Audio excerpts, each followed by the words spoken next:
તો કેમ છો ફ્રેન્ડ્સ, મજામાં? તો ફ્રેન્ડ્સ, નવેમ્બર 2025ની વિઝા બુલેટિન રિલીઝ થઈ ગઈ છે. હું આપની સમક્ષ લઈને આવ્યો છું America immigration update visa bulletin compare to November 2025 અને December 2025 visa bulletin. Chart A અને chart B, final action date અને date of filing, December 2025 visa movement. તો ફ્રેન્ડ્સ, આપને અમેરિકા વિઝા મુવમેન્ટ જાણવામાં રસ હોય તો મારા વિડીયોને અંત સુધી જોઈ લાઇક કરી સબસ્ક્રાઇબ કરવાનું ભૂલતા નહીં. હું આપને આની દરેક અપડેટ રેગ્યુલર આપતો રહીશ, જેથી આપને વિઝા બુલેટિનની સચોટ માહિતી આપના સ્માર્ટફોન પર મળતી રહે. તો વાત કરીએ ડિસેમ્બર 2025 ઇમિગ્રેશન વિઝા મુવમેન્ટ, શું ચેન્જીસ થયા છે? આમ તો કોઈ ખાસ ચેન્જીસ થયા નથી મિત્રો. Immigration visa movement family base category, final action date, date of filing અને એમ્પ્લોઈઝ બેઝ કેટેગરી વિશે ફ્રેન્ડ્સ વાત કરું તો દર વખતની જેમ યુએસસીઆઈએસ દર મહિને વિઝા બુલેટિન ચાર્ટ પોતાની વેબસાઇટ પર મૂકતા જ હોય છે. તેમાં એ અપડેટ કરે છે કે rest of world, China, Bharat, Mexico, ફિલિપિન્સની final action date, date of filing, employ base category વિશેની કઈ કેટેગરીમાં કેટલી મુવમેન્ટ થઈ છે.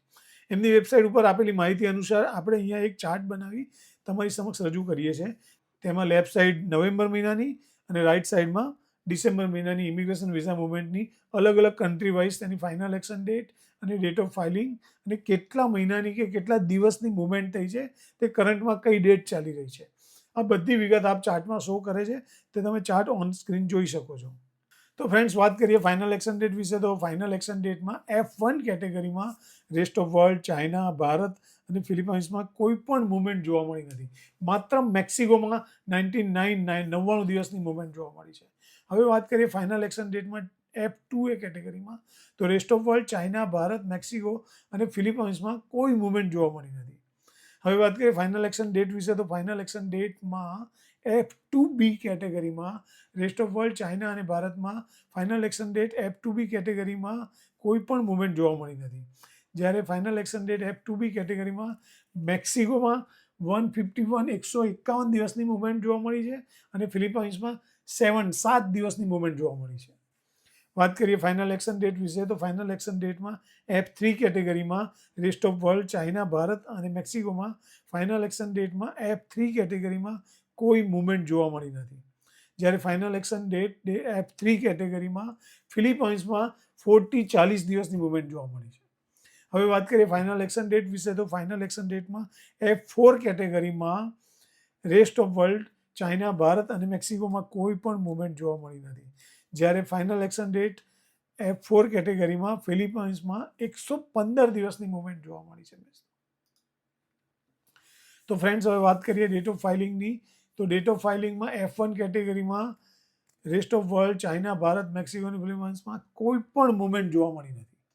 તો હવે વાત કરીએ ડેટ ઓફ ફાઇલિંગની. તો ડેટ ઓફ ફાઇલિંગમાં F2A કેટેગરીમાં rest of world, China, Bharat, Mexico અને ફિલિપાઇન્સમાં દરેક કન્ટ્રીમાં 31 દિવસની મુવમેન્ટ જોવા મળી છે. તો હવે ફ્રેન્ડ્સ, વાત કરીએ ડેટ ઓફ ફાઇલિંગની. ડેટ ઓફ ફાઇલિંગમાં F2B કેટેગરીમાં rest of world, China, Bharat, Mexico, ફિલિપાઇન્સમાં કોઈ પણ મુવમેન્ટ જોવા મળી નથી. એ જ રીતે ફ્રેન્ડ્સ, ડેટ ઓફ ફાઇલિંગમાં F3 કેટેગરીમાં પણ કોઈ પણ કન્ટ્રીમાં કોઈ પણ મુવમેન્ટ જોવા નથી મળી.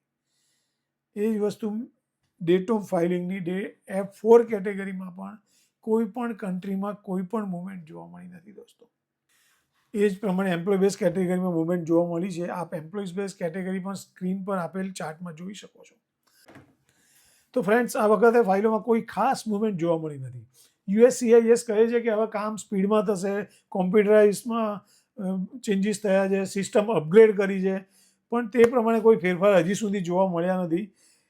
ખબર નહીં હવે આગળના દિવસોમાં શું ફેરફાર જોવા મળે છે. તો કોઈ મોટા સારા સમાચાર સાંભળવા મળે એ જ આશા. તો ફરીથી મળીશું એક નવા વિડીયો સાથે.